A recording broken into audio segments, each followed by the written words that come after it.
I'm just really looking forward to a great conversation because, as I've said before, we're all on a journey together and we all can learn from each other.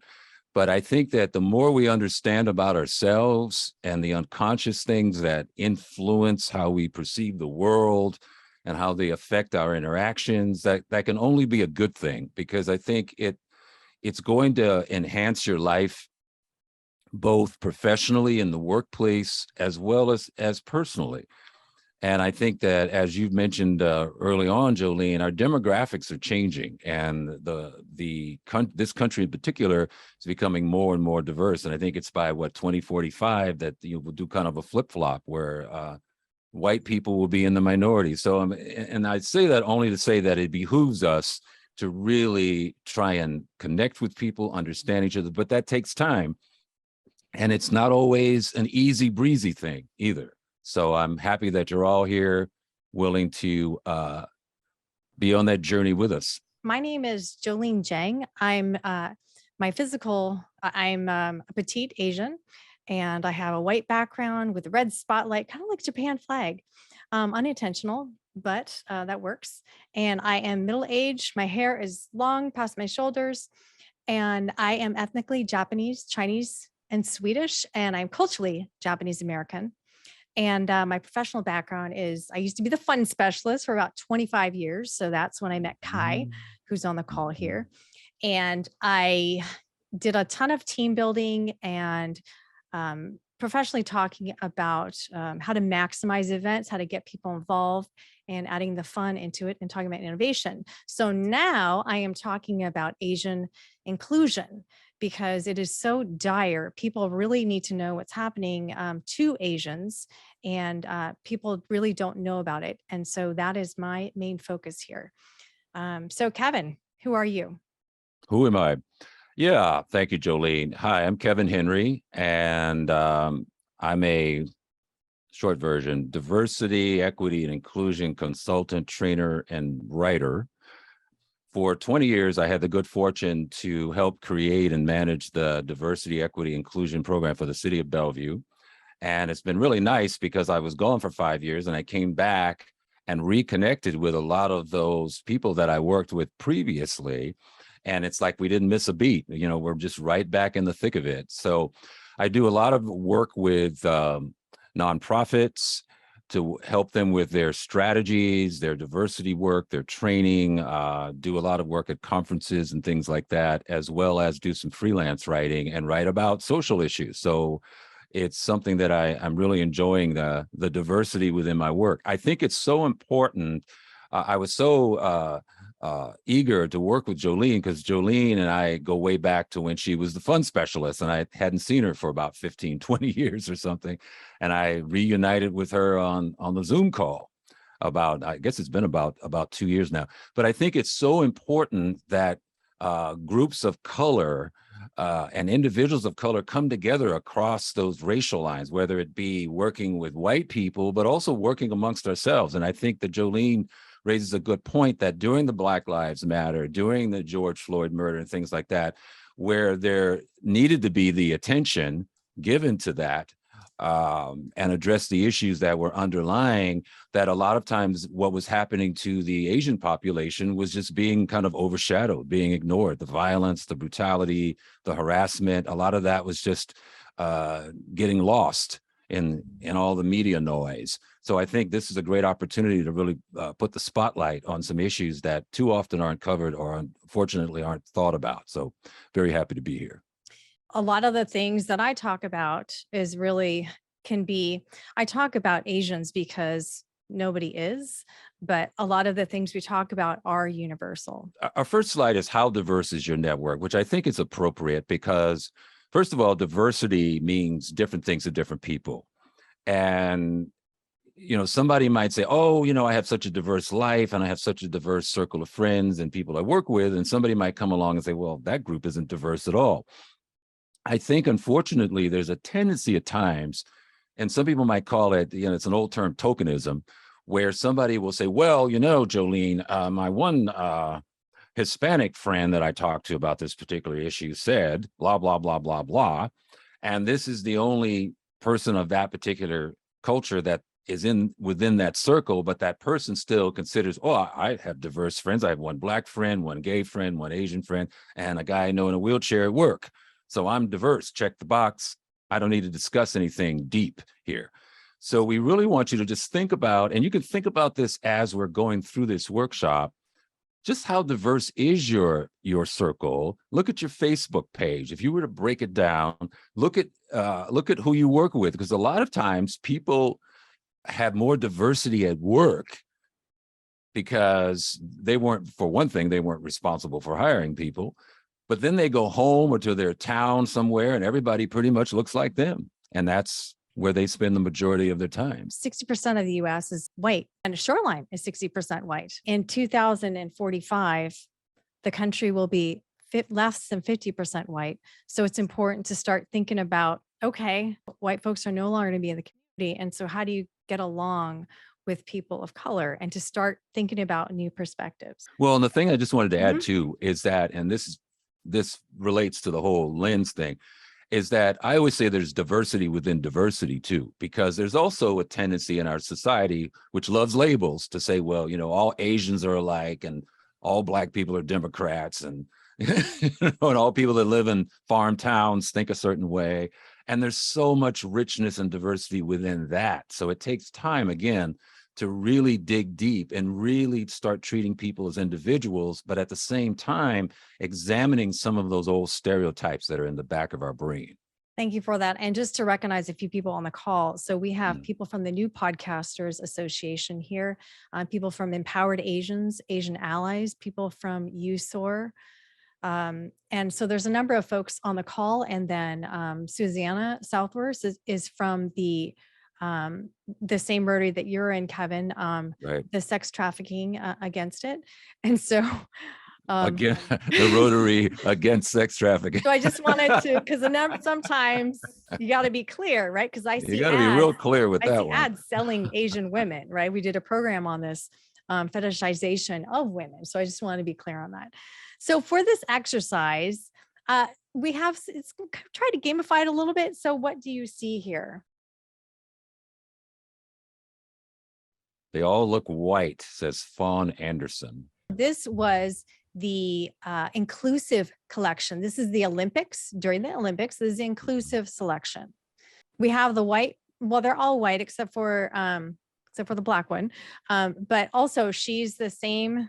She looks the same, but she has Black skin and Black long hair. Barbie Mattel got some flack for this because Olympics was in Tokyo. No Asian representation whatsoever. Ironic. I'm going to share with you on Saturday Night Live. This was I think a couple of few months ago. And I want to know what you think about this. This is Amazon Fresh. And we also in Shoreline, we have a new Amazon Fresh or Amazon Go. And I don't know if you've been to one. It's really cool, like neat experience.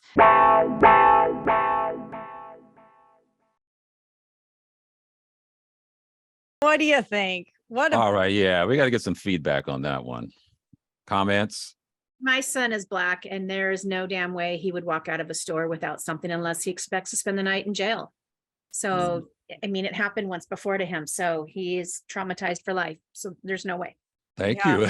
Short and to the point. Yeah. Thanks for sharing. What about Jonathan Stutz? Are you there? I know Jonathan. I am here. I'm in the house. Oh, did you see the commercial, Jonathan? Oh yeah, I've seen it before. Okay. Well, what are your thoughts? I worked retail in college, and yeah, I mean, that's the way it works. I mean, Black people get followed around in stores, and they get the best customer service, right? Because there's always somebody watching them. Yeah. Yeah. Now that I think about it, I do get a lot of attention sometimes when I. Yeah. So yeah, I mean, it's just like. Yeah, it's very bad. And when we talk about privilege and power, this is what we point out, is that white people never have had to have, worry about somebody following them around a store, worrying about them shoplifting. Yeah, for sure. Yeah. Yeah. Thank you for that. I just wanted to add to that is that a lot of times when I've done trainings or had discussions on this topic, if people have not been exposed to this, like, It could be maybe where they grew up, where maybe there's not a lot of people of color, or it's beyond belief that in 2022, this would still be going on, but it does. But I think that a lot of us don't want to believe that this still goes on. So in some situations, I've seen people get gaslighted, like, oh, you can't mean that. It's like when Jolene, and maybe you want to elaborate on this, Jolene, when you were talking about some violence against Asians in the Puget Sound area, and somebody in Lake Forest Park said, well, my wife's Asian. She never has the problem when she goes to the grocery store. And I'm thinking, that's one person out of how many millions of people, but yet people will do that. Well, I know somebody that didn't happen to. Yeah. Thoughts, Jolene, you want to add to that? Well, it's so common. It's almost like not worth mentioning, because it's like, oh, I know somebody, or, and what are the chances of that Asian telling you?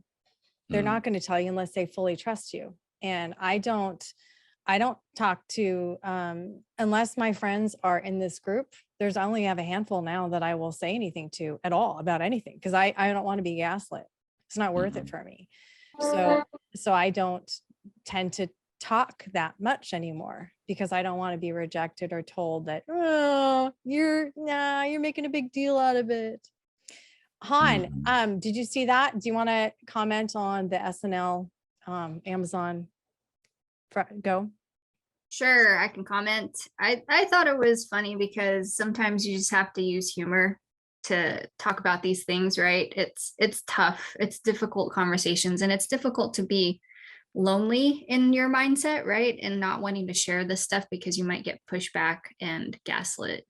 But I appreciate the humor. SNL hit it on the nail on this one. I think that this stuff is difficult sometimes for stand-up comedians to talk about, but I thought it was well done. I thought it was hilarious. I mean, they did voter suppression. Yeah. And they have done some incredible ones, and they did like a COVID one, a game show with the Black host and the Black relatives. And they just, they do an incredible job. And so does Trevor Noah, which which I'll talk about later. But this was really funny, because my boyfriend, who's Black, and I just had gone, had been there, and the pizza was cold or something, and so we walked out into this, didn't leave the place. There's like a place you can sit that's after the cash register, but I went back, and I was like, oh, I'm taking this. Hi, I'm taking the pizza back. Just so you know that we already checked out and everything. I mean, and I'm not the one who's going to be accused, but I made sure that I returned it. And it was just, anyways, super funny. So I also want to mention some things that I can do. We're going to talk about later too, but I was at Costco, and it was raining, and my boyfriend was outside, but I was doing a return. And so after the return, I was running outside. I'm running from the cashier outside. How many Black folks can do that? And so just start to think about all the advantages, all the things that you can do that other people can't. I work with a lot of boards and organizations that are trying to recruit diverse job candidates or recruiting people for committees. It's important to have some context. So when you bring someone in, you have to think about that. Just because you perceive something as harmless, like going to the store, doesn't necessarily mean that they perceive it the same way. So it's very important to get to know that person and set up safe spaces where you can have conversations about things like this in the workplace, so that you have a better, more empathetic understanding. And it actually serves to solidify and strengthen your teams and groups within the workplace by doing that. All right, Aunt Jemima. Oh yeah, here we go. What do you see? What do you see? Comments. And Kevin, you can just lead this, and people can chime in when they can. All right, or they can go in the chat as well, or just and the thing is, something might occur to you later on. 10 minutes down the line, because this is all a process. You're processing maybe new information for the first time. Aunt Jemima, there was a big controversy, as well as the same controversy about changing the name of the Washington football team and the Cleveland baseball team and other imagery that's been on products for, well, let's just say about 100 years or more. So with Aunt Jemima, there was some people felt that it was something that perpetuated stereotypes and kind of just kept fueling existing stereotypes that have been around for a long time. Yes, they updated Aunt Jemima over the years. She kind of resembles my late mom in this picture. So she's looking reasonably contemporary, I guess. But if you go back into the past and see some of the imagery like this is the original Aunt Jemima. This is what some people grew up with seeing, and this is what still is embedded, and this feeds into the unconscious implicit bias type things. This is still kind of rumbling around in the backs of people's heads. And so some people are outraged. You're taking away from history. How dare they take Aunt Jemima? Oh, it's harmless. What's the big deal?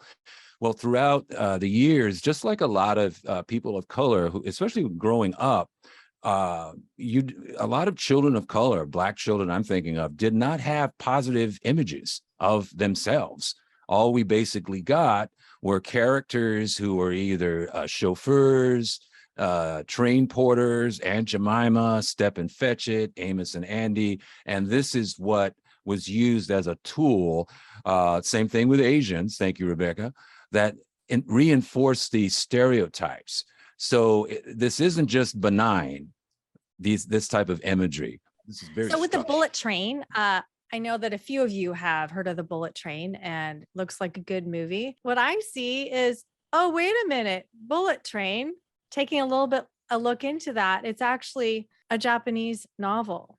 So the bullet train is this novel from Kyoto to Tokyo, and it's Japanese characters, Japanese author in Japan. And that's the book. It was actually called Marie Bitaro. And so it was made into a movie, but now it is whitewashed. So it's whitewashed. That means when you take the story of a person of color and then you take it away from them. Now it's about Brad Pitt. So now it's about a different cast. It's a white cast. I mean, there's a Black person too. Has anybody seen it? Has anybody read the book? I haven't seen it, but I got commentary from a friend of mine who is Asian, and she said that, I think she read the book. She said the character that Brad Pitt plays actually wasn't described racially at all. So she said there's probably not, any kind of whitewashing there, but I'm not sure. For me, I think it's a missed casting opportunity, whether it's whitewashing or not, right? Just because it's based in Japan, it might as well make it true to where it's based. Yeah. What is the purpose of changing it to Brad Pitt, who's a white person, right? Yeah. I did have a comment about the Aunt Jemima thing, though, too. Go ahead. And circling back, there's it's good to see like this resurgence of people, groups of people standing up for their cultural background. Land O'Lakes was another one, that butter, right, with the Native American woman or Indigenous woman. And then more locally was Juanita High School, changing their logo from the Rebels to the Ravens, because the Rebels was tied to the Confederate flag, which I had no idea. Did not know that. I didn't know either. So I went to their football game, the first one of the season this year, and I was like, Ravens, because I went to Inglemoor High. I did too. Yeah. We'll talk about which class we graduated from later. And then I took Spanish at Juanita because they didn't have it in Inglemoor. And so I knew, and also, they're rivals. And so I thought it was odd that it changed to the Ravens, and I looked it up and I was like, oh, that's really interesting. The Rebels are tied to the Confederacy. That's different. Yeah, I had no idea when I was going to high school that was the case. Yeah, well, that's good to know. And this, by the way, this is the author. And he's like, oh, it's fine, because, people want to make money. So But I encourage you to all of you to look at Bullet Train and kind of look at the conversations and hear from Asians, to hear a different perspective. It is a missed opportunity. I encourage you to look at it. Juneteenth ice cream. Kevin? Okay, here's another one. So Juneteenth, the day that the last slaves were finally told that slavery was over in Texas, is celebrated. And this company, Great Value, now this is interesting because they were saying that they wanted to honor the ice cream, and they wanted, well, not at the ice cream, they wanted to honor Juneteenth through a product, which isn't all that uncommon. But the thing is, when you have things like this, it opens up, rightfully so, discussion about motives. Was it about exploiting or capitalizing? What do they do with the profits? Now, if it's something, and there was some discussion that came up, well, it's okay if you truly want to honor this particular date in history and the celebrations surrounding it. But what are you going to do with the profits? Like much, the companies do this all the time. So I'm not sure whatever became of it, but it's one of those situations where, again, a lot of people who don't even know what Juneteenth is would just say, what is the big deal? And then they tie it into politics, which I always find interesting. Well, I don't want to get political about that. It has nothing to do with politics. It has to do with racial stereotypes and how they're either being reinforced or fueled, or they're being dealt with. So that's my 2 cents on that.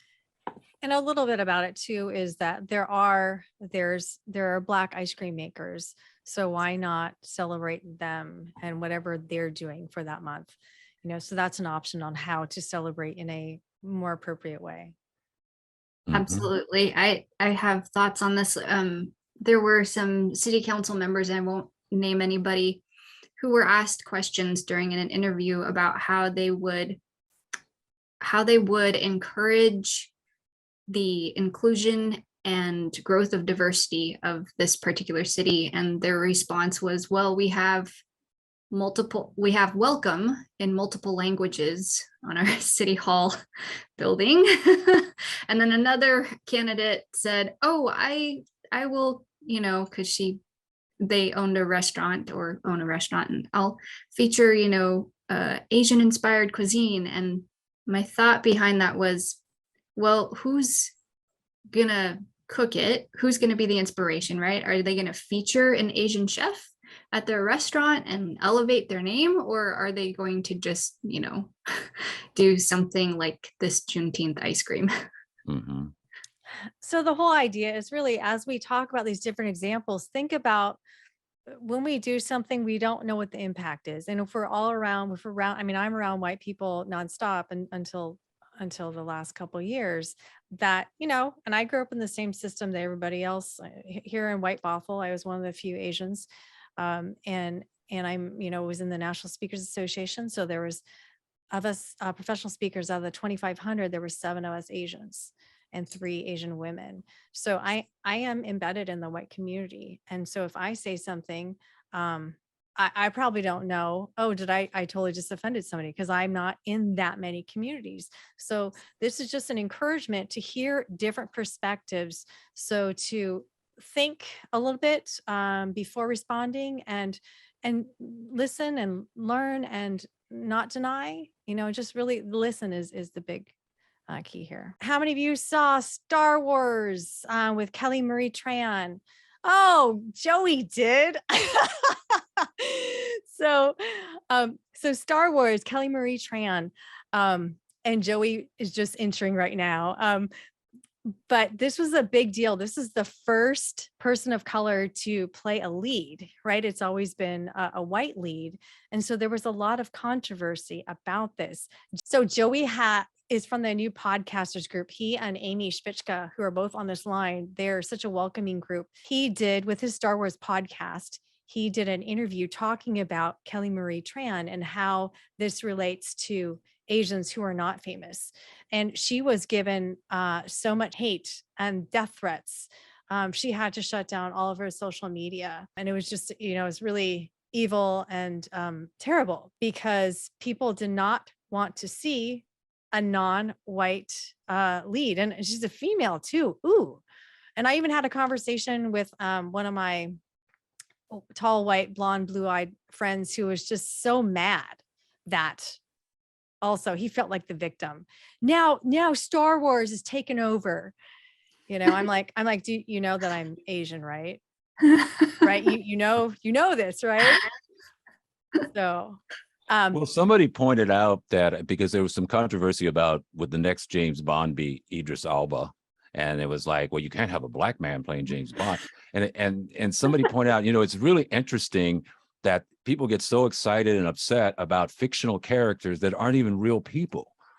I think Trevor Noah did a bit about that, and he Yeah. actually made it very funny. Yeah, I mean, it's different if you're playing a historical figure, but these are people that are fictional people.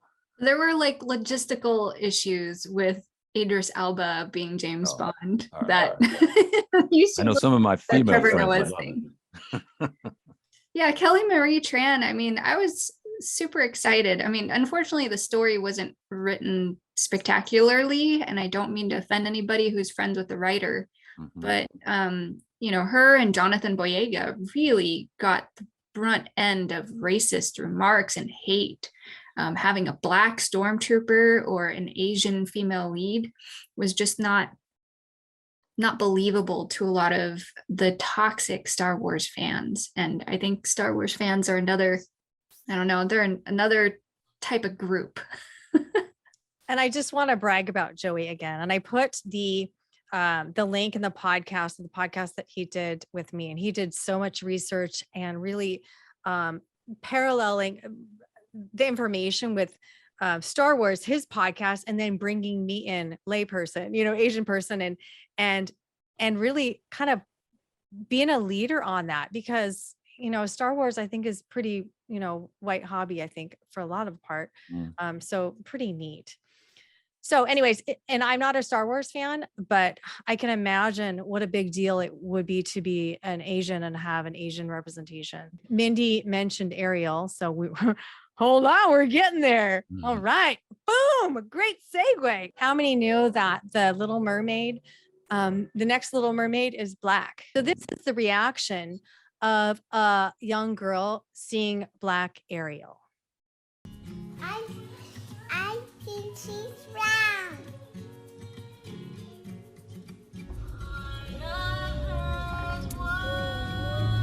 Does she look like you?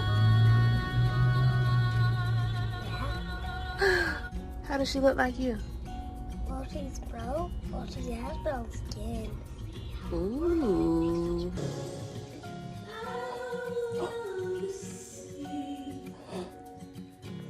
You've got to have some reactions there. Any reactions to that? Black Ariel. Mindy Woods. I was just going to say, when I watched the TikTok video, it's a montage of clips. And I just stood in my living room and just tears.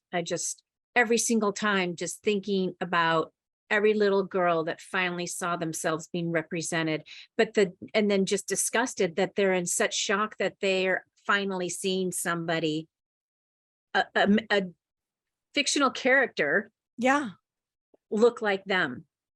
Yeah. In 2022. Yeah. Mm-hmm.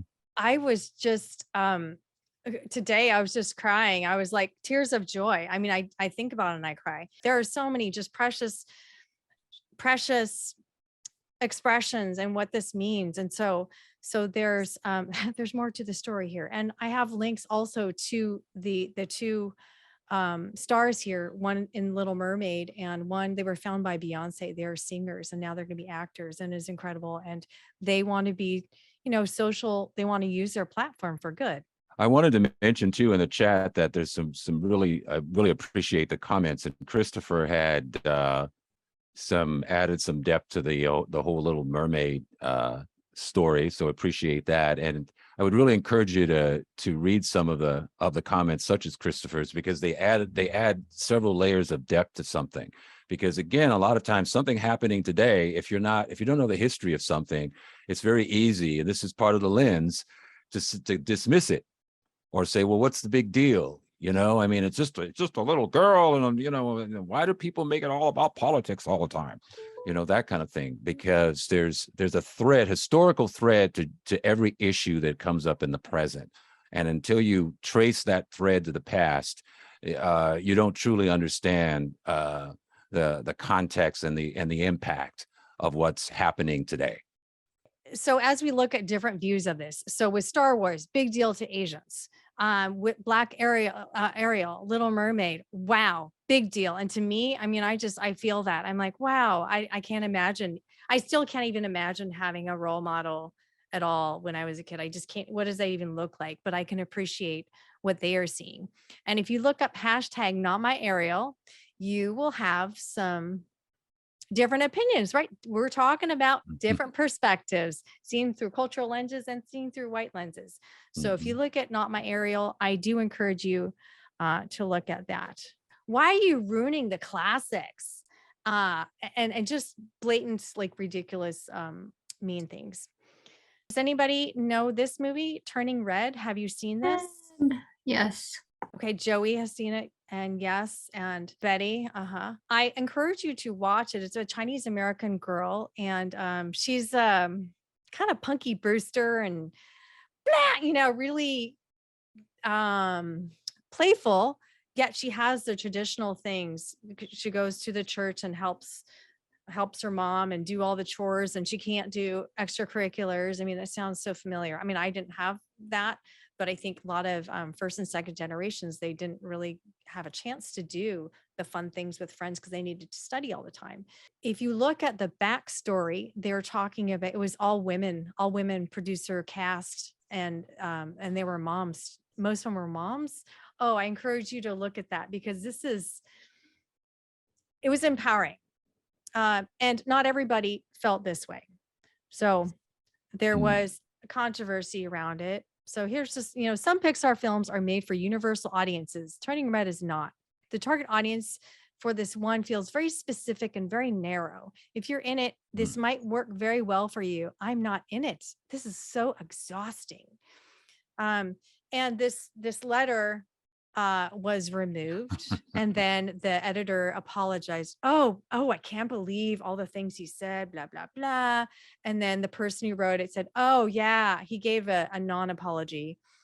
And then there's also this video that I had watched talking about how demonic, you know, devil worshiping and Christian Daily, this video was really striking. I don't know if any of you heard about it, but it was calling this animated movie about this kid, like with all this venom. It was ridiculous. I don't know if I don't know. I'll look it up and see if it's still up there. I think it would have been removed. Lord of the Rings. That's right. I'm not a sci-fi girl. But Trevor Noah is one of my favorite people and does a great job highlighting non-white stories. I remember watching a video maybe 3 or 4 years ago, talking about how Trevor Noah wants to have 50% non-white males, and he does a great job. So here on the Daily Show, I'm going to share with you about him talking about having Black people in it.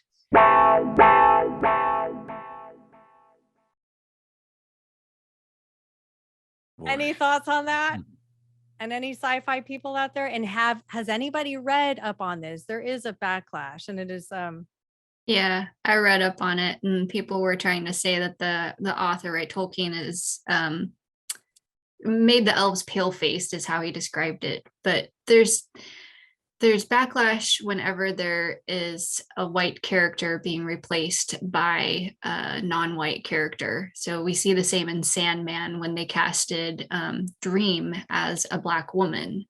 And we see the same here with just other sci-fi and fantasy things. And so I've been kind of hearing the other side, right? And trying to learn from other people with different perspectives. And some of those perspectives include, you know, why they believe Ariel, for example, was, you know, not a good way to do things. And one of it is, why couldn't they do an original Black character, right? And have an original Black princess that Disney princess that had more screen time than as a Black person than she did as a frog. This is a reference to The Princess and the Frog, because apparently she spent more time as a frog in the movie than she did in human form.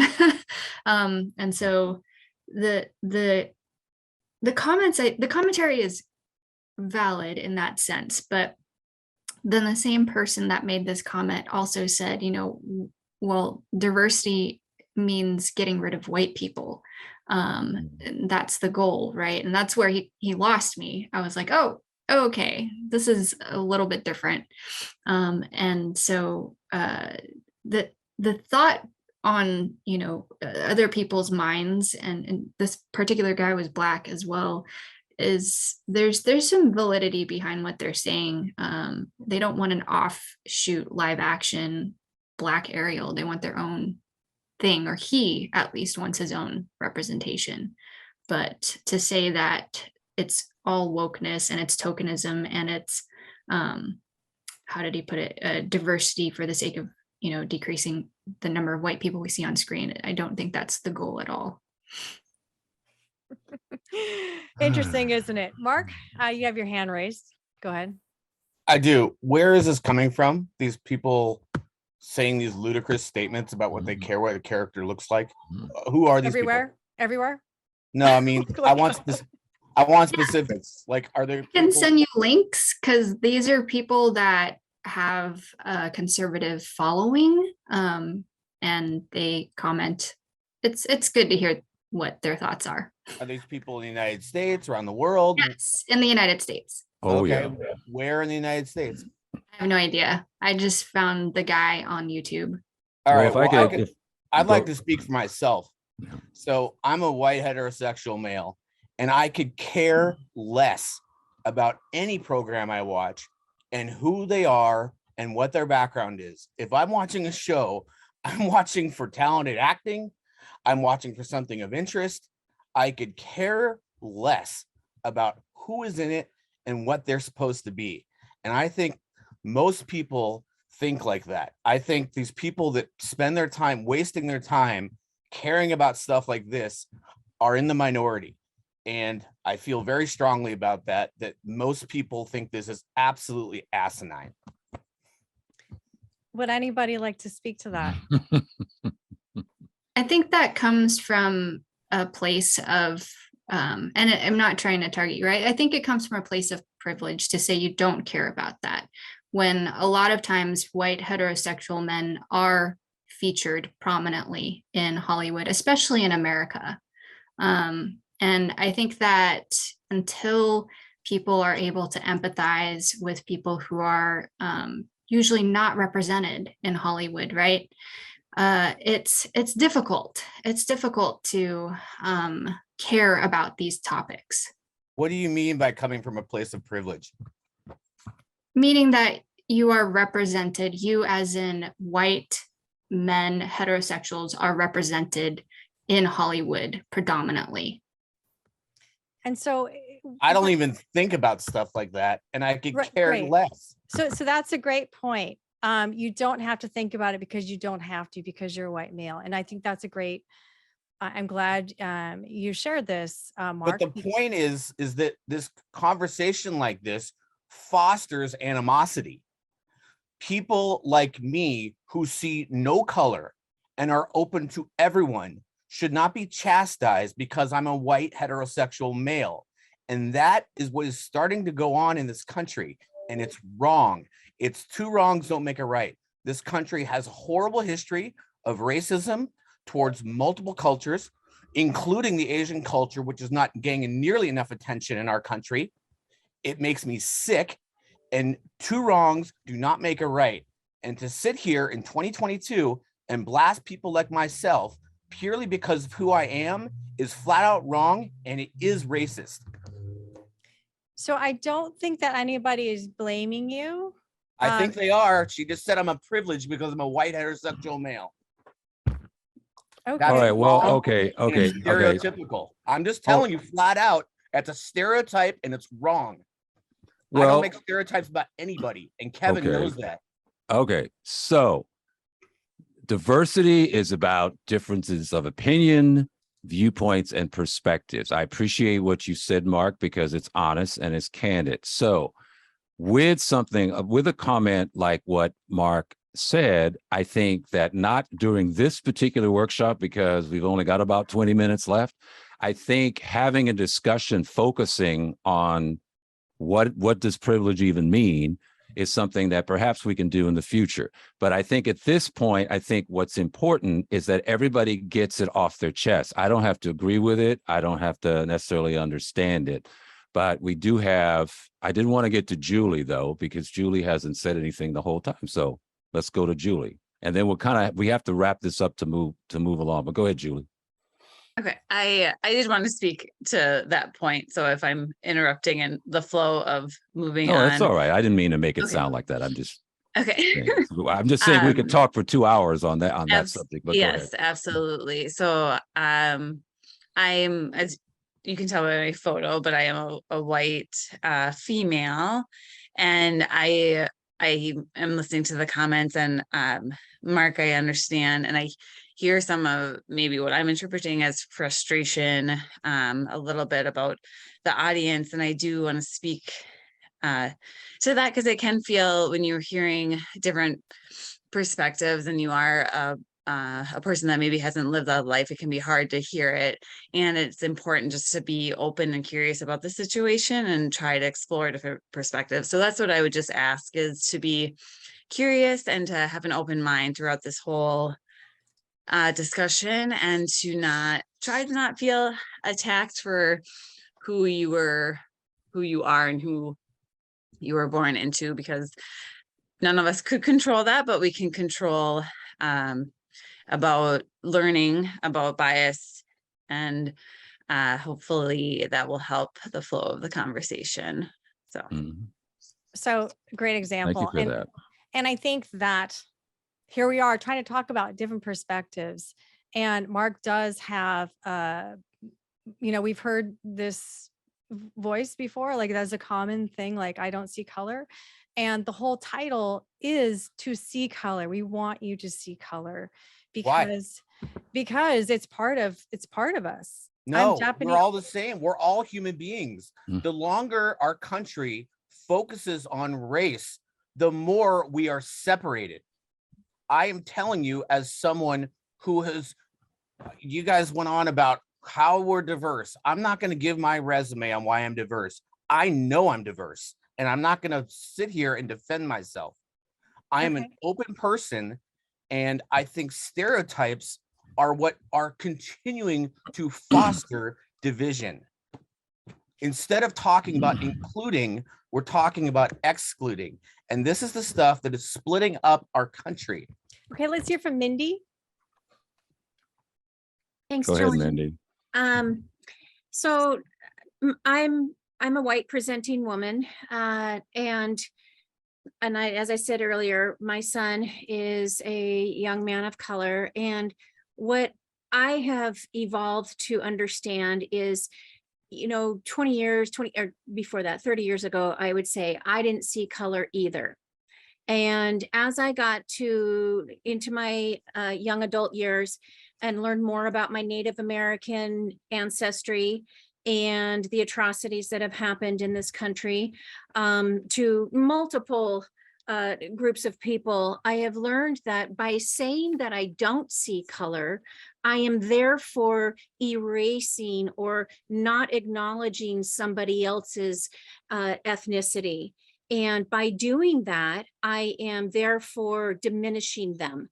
And when I can say that me as a white woman, I do see color, and I acknowledge, yes, Mark, we inside, we are the same.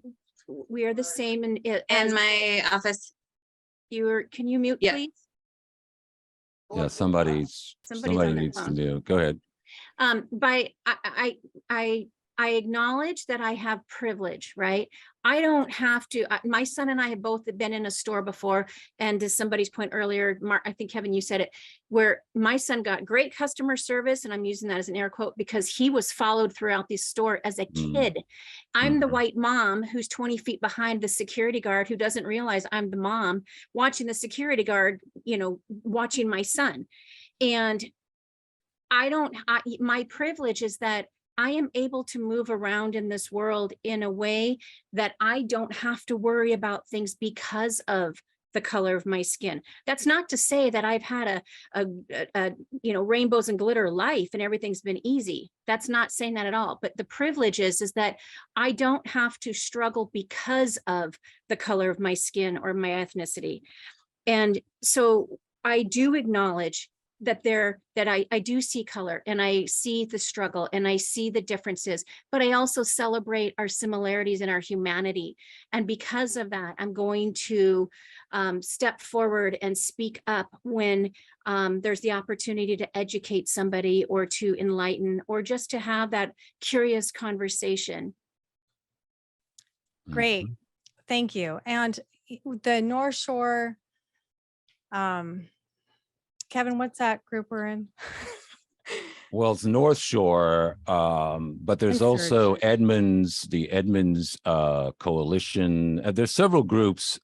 Edmonds Neighborhood Action Coalition. Thank you. Thank you. But there's also a North Shore group. There's also USOR, which is United Shoreline Organized Against Racism. There's a lot of these online groups. There's one in Federal Way where some of these discussions can take place. Well, and I think that this is a really important discussion because this is the main discussion, because there's a lot of people like Mark, nice, well-intentioned people who don't see color. And we need you to see color because it is part of who we are. Our history is part of who we are. Our name, pronouncing our name correctly, is part of our identity. So there's a lot tied in with you seeing color, and there's a lot of richness that you can see, and it's exciting. So I do, that's why I'm letting this continue, because this is exactly what we run into. And a lot of my white friends are, well, I don't know, would feel the same way. They probably wouldn't say anything at all. So I think this is important. Is there anybody else who would like to share? Where are we on our agenda here? Band-Aids. Band-Aids. You know, and again, there's a certain amount of history here. Okay. And what I ask people to do is try and reverse the situation. I'll use my dentist office analogy because I think it's important to find a balance. And I think this is what Mindy kind of spoke to as well, is that where you're aware of something, where you're not dismissing it, you're honoring it, you're being appreciative, but you're aware of it. But yet maybe you're not, you know, paranoid about, you know, skin color, thinking about it 24/7. But when I went to a dentist in Northgate, okay, this is years ago, and I used to go there all the time. And about the third or fourth time I went there, I noticed that, you know, if you go into a dentist office, they have these little cubicles you kind of sit in. And in front of each chair were about anywhere from 4 to 6 photographs of people. And what they're trying to do is before after kind of thing, where here's before, we got you to spend $7,000 to give you implants and a better smile and all this other stuff. And all of the photos, and I probably totaled up about probably 30 photos altogether. They were all white people in a certain age group. And I said, wow, you know, suppose, I just put the shoe on the other foot. I said, suppose a white person came in and everybody on the wall was black. And I asked this of the dentist. I sent him an email. I said, look, you guys are great. It's not that I'm not going to come to you, but just be aware of the fact that you didn't think about the fact that not everyone who's a client or patient is white, and put yourself in that situation. And he says, you're right. I would feel like I didn't belong. I would feel awkward and uncomfortable. So the same thing with the Band-Aids. In the past, thankfully, they started having different skin colored Band-Aids. For a while, they were all white. And again, people might say, well, what's the big deal? Just like, you know, Dr. Seuss books with just deplorable Asian depictions. What's the big deal? It's just a children's book, it's just a Band-Aid. Well, when you're talking about people's self-image and you're talking about like the clip we saw of the girl and said, and she saw how important it was that there was somebody who looked like her, this all plays into people's self-image, their self-esteem and sense of empowerment. And that's part of the color of your skin. I will never forget the fact that I'm a Black man and that I will be in certain circumstances throughout my life where that will be a factor. Sometimes it isn't, sometimes it is. I just spent 5 days in Idaho. I did not see one Black person there, period. I didn't feel necessarily uncomfortable, but I was aware of the fact that I was the only Black person in a 40-mile radius. So you've got to find a balance is all I'm saying. Be aware, don't diminish people. Take their color and their racial background, just like their gender or their pronouns, as part of who they are. You don't have to defend yourself, but honor the totality of who I am, which includes my skin color. Kevin can't wipe off his Blackness.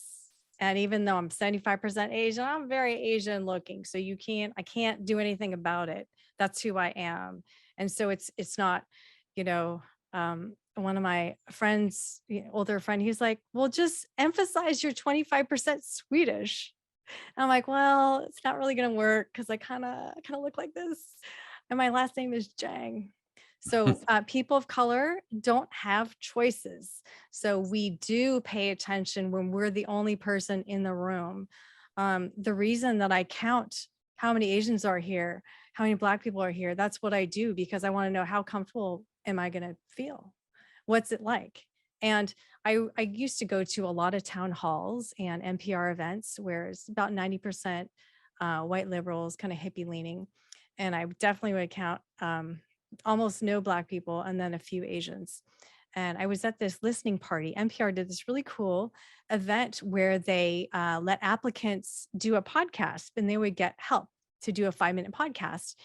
And so we listened to the 10 presenters and it was really neat. And afterwards, there was 500 people there. I stood up and I was like, thank you for doing this. And thank you for selecting some Asians. And the host, I think she was half Japanese. She hosted it. And then there was I think 2 other Asians. And I was almost like crying because it was such a big deal to see representation. And I'm actually kind of teary right now because it is a big deal. And so I know other people, white people may not be able to understand that. And they can't, but they can listen to me and not deny what I feel. Don't deny what I feel. And my past white friend, was a really good friend, she's a white liberal out there on marches and everything. And she was like, oh, I didn't think about it until you said that. I didn't notice any Asians because I don't. And it's like, yeah, you don't have to. And so with this program, it really is to think about different perspectives and notice how those of us, not everybody has shared, but many of us tear up when we see some representation because it is so rare. Moana in 2016 was the first time I felt represented, and it was by a 13-year-old Pacific Islander. Nothing, right? I can't even swim, right? But I felt represented. That was the closest thing, and that's 2016. I'm 48. And so when people are like, what's the big deal? I don't see color. And that is very common. Yeah, but people of color, we see it, we live it. And I'm very privileged. So I'm not going to say I had a hard life. I didn't at all. But my life is a little bit harder now. So let's talk about defining our lenses. So Kevin, why don't you tell us a little bit about your background and how you grew up and kind of what you see from your lens? Well, and I think this plays a part. My background plays a part, like everyone's, in terms of lived experience. I mean, that's a term that I like to use because everybody's lived experience is different. I mean, my wife is a white woman from a small town where there were no Black people, and yes, I've run into some people that still live in that town that I can definitely say are racist because they've said really racist things to me, not anybody in her immediate family, but it still exists. I grew up in Los Angeles. I grew up as a kid. I remember the day Martin Luther King got shot. My parents were from the South, the segregated South. My dad was in the segregated Negro troops in World War II. So when I grew up, what I heard around the house was until I got older, you can't really trust white people, particularly Southerners.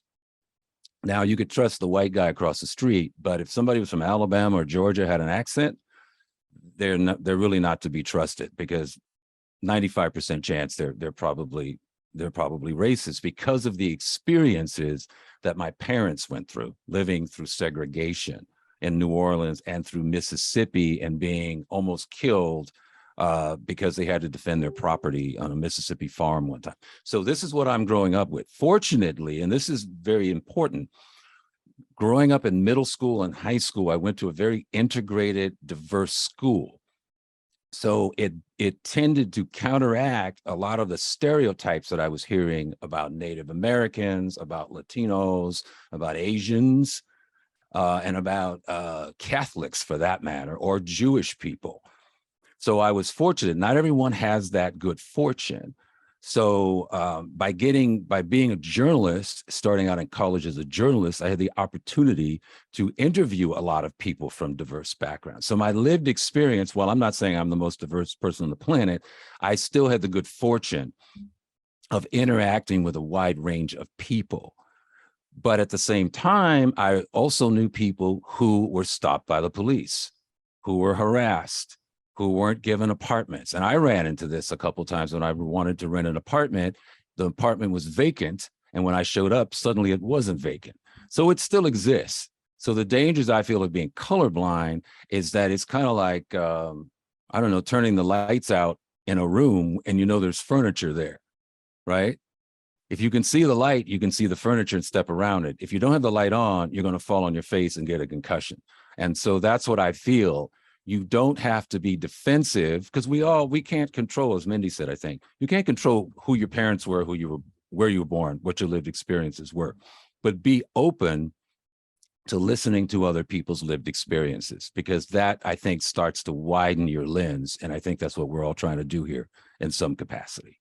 Yeah, and thank you. I know this is uncomfortable for some people, and I appreciate everybody staying on, because these are the conversations. I mean, this is a very light one. This is what people think. It's not a matter of good or bad.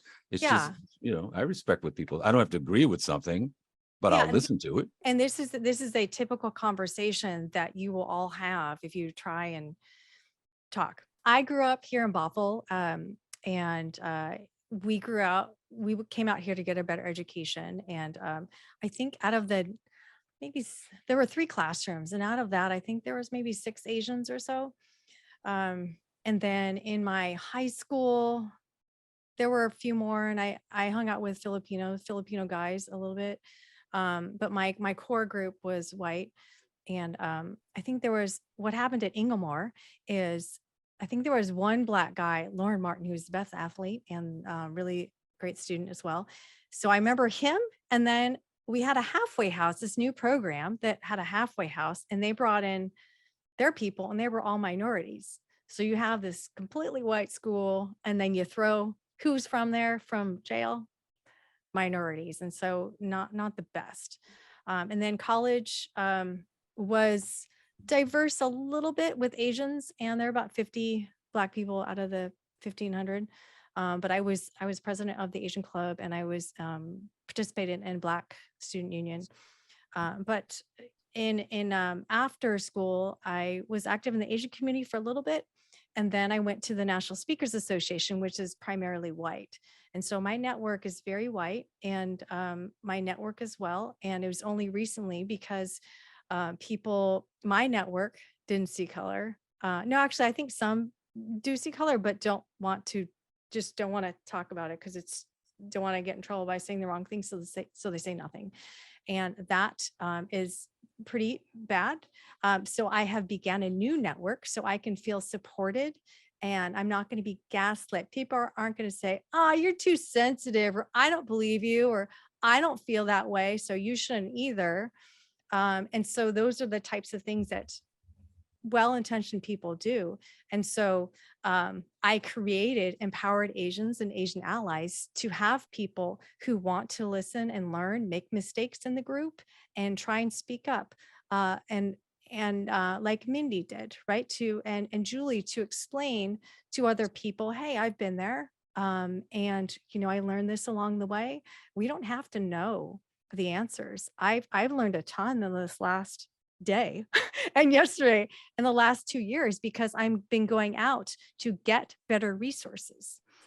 So that is my journey, and very middle class, privileged. I wasn't teased. I was probably the 1% of Asians that was not teased. Amy, share with your journey. Go ahead, Amy. So I am white, and it's interesting because I have kind of an interesting background in that my mom was from an immigrant family, this Azorean Portuguese who came over anyway during the famine and such in the early 1900s. And so they had a lot of discrimination that would happen to them in the New England area and Boston area and different things. And so my mom would always talk to me about the different things that would happen and the different names that she'd be called, and the darker, and she does have a darker complexion skin. And so it was always interesting to me because she would cook cuisines that were various different cuisines from different countries and such, just because she was exposed to it. And so I never related very much and very well to the people that I was around. And I grew up in Appalachia. I grew up in Kentucky, West Virginia, Ohio border. Very Scottish descent, very, Southern. I was saying earlier that my junior high school was actually called the Rebels, and it was actually a Confederate soldier with a Confederate flag as part of the emblem. It was completely blatant.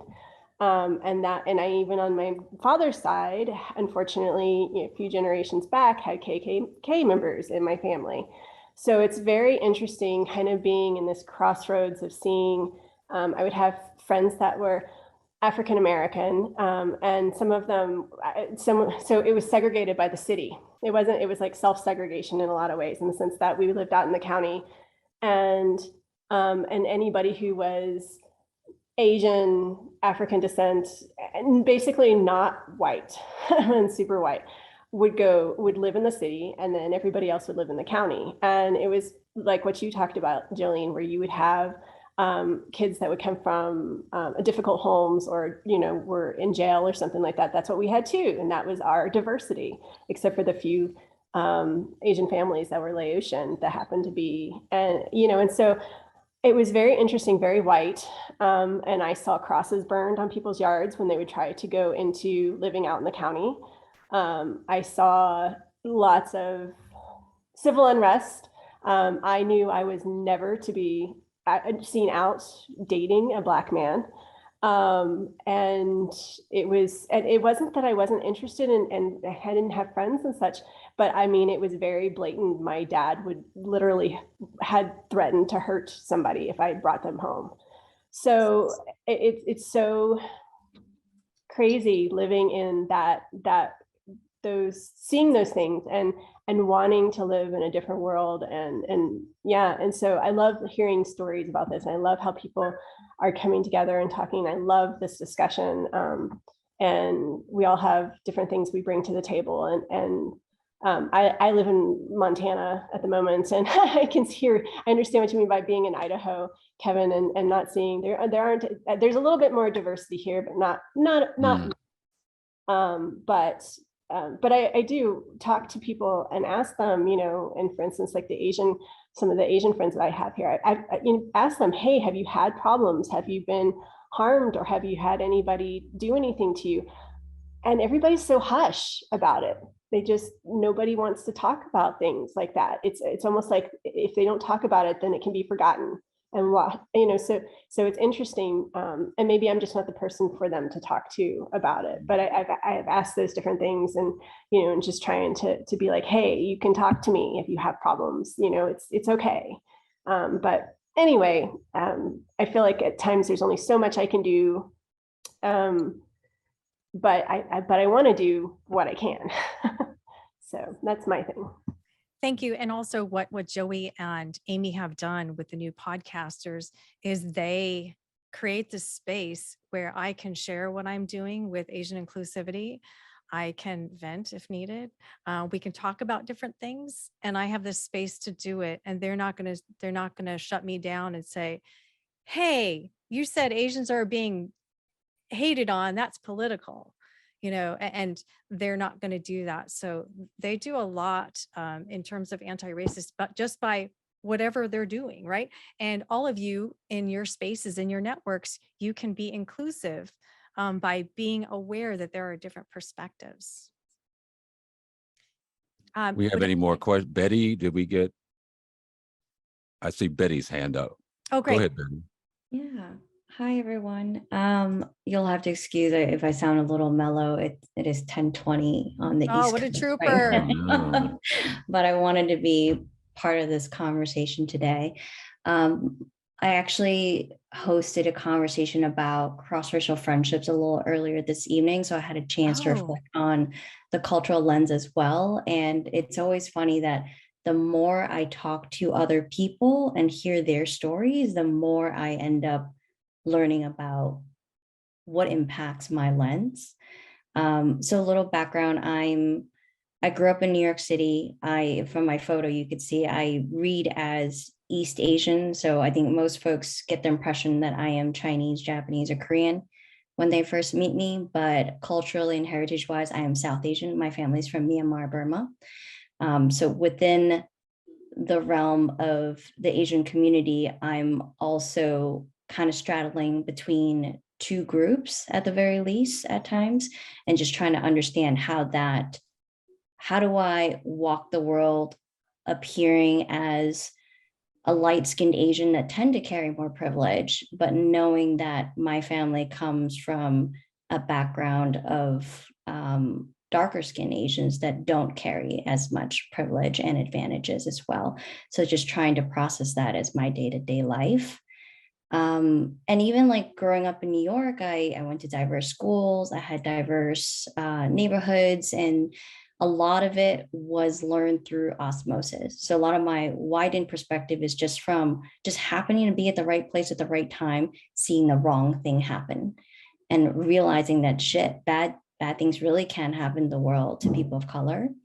But I have to admit that like who I have chosen to surround myself with, and chosen is kind of a big word, because I think when you're younger, when I was younger, I didn't talk about race as much. I think it wasn't until college I made the distinction that my Asian friend was Korean and not Chinese. So even within the realm of like Asian community, it took me a while to like really learn those nuances. But just recognizing that even growing up in diverse neighborhoods, you really have to make an intentional effort to learn the depths, kind of like what you said earlier, Kevin, like there's diversity in diversity as well, to really gain that perspective. Yes, thank you. And her program, with her program, she also did posted a couple of links about looking at from Code Switch, which is an NPR podcast, talking about who is in your friend group.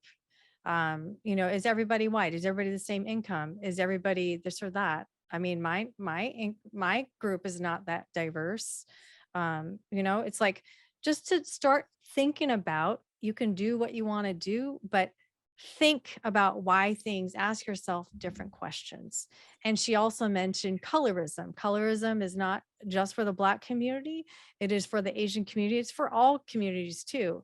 And so when East Asian, is seen as educated and, the Harvard people, but the Southeast Asians, Cambodians, Hmong, et cetera, are refugees. And so there's a different thing that comes along with that. And so there is colorism everywhere, and it does make a difference.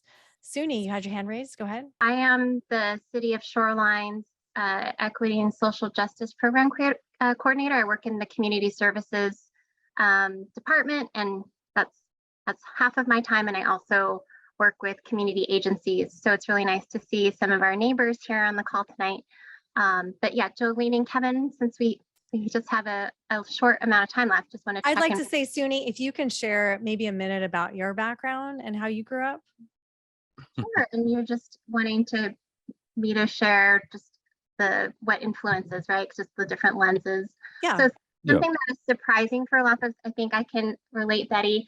I'm half Samoan. My mom is from Samoa, And my biological father's was Chinese, but I didn't grow up with that background. So physically, you know, people look at what you look like and assume, we all make assumptions and have implicit biases. So even though I was closer to my Samoan side of the family, I didn't look it. And so I'd always get the like, oh, you don't look Samoan, all growing up.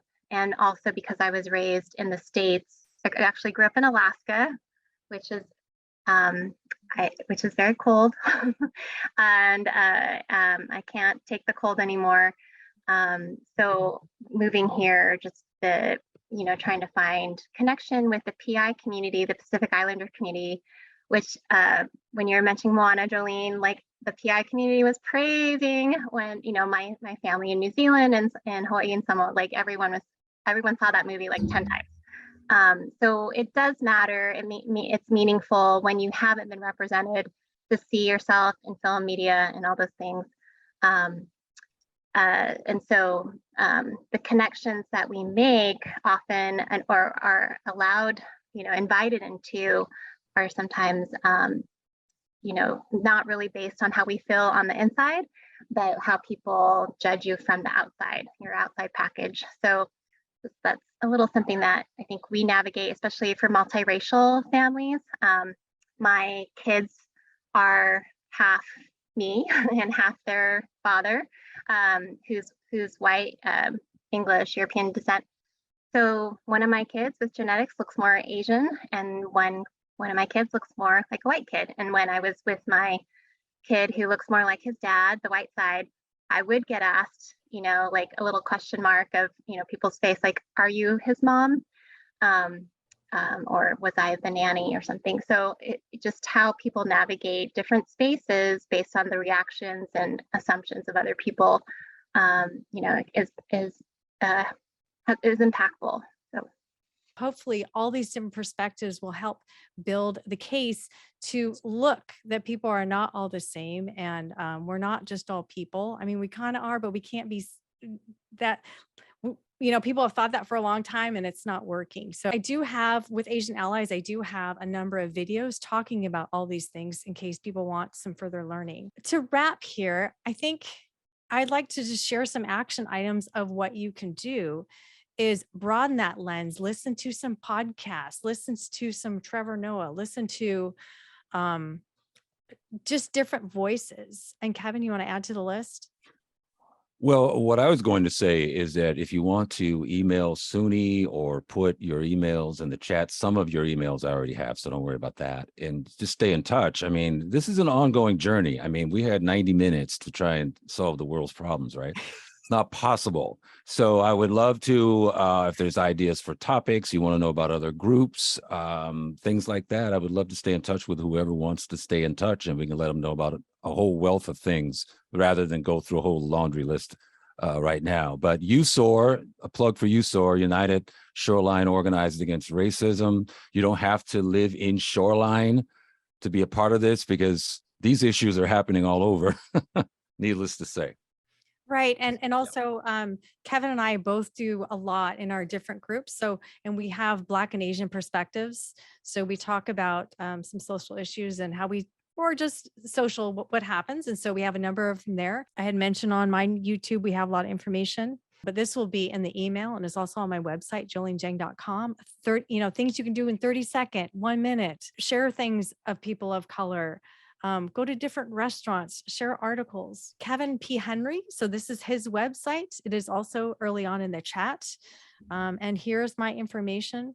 We are on all of the different channels with massive resources. And so if you really do want to get more perspectives, there are bite-sized ways you can do so. And silence is not helpful. I did a whole program on how that is not helpful. So if you do want to be inclusive, this is an intentional thing that you have to do in order to do that. And Yolanda, go ahead. Thank you for the work that you do, and that I appreciate everything and all the comments that are made, and that we can actually, the fact that we can actually speak about this in a civil manner is very encouraging. It's very difficult to speak about race, to speak about anything uncomfortable. The first thing we want to do is run and hide. So it's very, I'm very proud of the group Asian Allies. Jolene, I'm very proud of your work, and Kevin as well. And I think it's wonderful that we can differ, but still get along. And that's the whole idea. I think we're meant to edify one another, get along, but also protect each other. And to do so, we have to really accept the fact that if I say I'm hurting, even if I don't what if I'm not hurting and I say it anyway? The fact is, we should just assume that, okay, you're hurting and do something about it, and not let someone feel a certain way. We need to protect one another, and groups like this, it's wonderful. So I appreciate, Mark, your comment. I think it's was wonderful, and I'm learning a lot, so much, because my background, real quickly, I had no idea that I was considered privileged, because my parents, my dad went through so much being raised in the South. He had like a very extremely difficult upbringing, but because everything that my parents wanted their life to be, they put into their children, as a lot of parents did do. So I never knew I was considered a model minority until the last couple of years. I never knew there was a phrase like that, because growing up, you didn't speak about race, you didn't speak about things that my parents went through. They never spoke about it. All the things they saw, the things they witnessed, the discrimination, they never spoke about it. So we didn't either. And we had a different life from my parents. Opportunities were there. And I was put in a category, a box, and I was able to, doors were open for me just for the fact that I was able to play the piano. I was a musician. If you can play Beethoven, Bach, Chopin, you're it. And I never knew that that's why people like being around me. I thought it's because I'm a nice person, I treat her right fair. So now I kind of get to see both worlds, and I understand more and more that, okay, even though I'm a minority, I was considered but you're a model minority, and why aren't people more like you? And people felt comfortable with me. And bottom line, I won't take too much time, but I now see more. So I'm just really thankful for the group and for Jolene and Kevin. It's really it's important, the work that you're doing, and it's know that it makes a difference, and stay encouraged. Okay. Thank you very much for being here. Yeah, thank you for that. Okay. And just I wanted to share two things. So Joey says, I'm a white guy learning more about allyship all the time. There's an interesting article. It's a TED Talk, so it's in the chat. And Suni, the person who sponsored this, City of Shoreline, has for people who are in the city of Shoreline, there's a program that about undoing racism training by the People's Institute. And it, it costs a lot of money if you go to it, pay for yourself. So there are a few seats open. So if anybody wants to do that, who's in the city of Shoreline.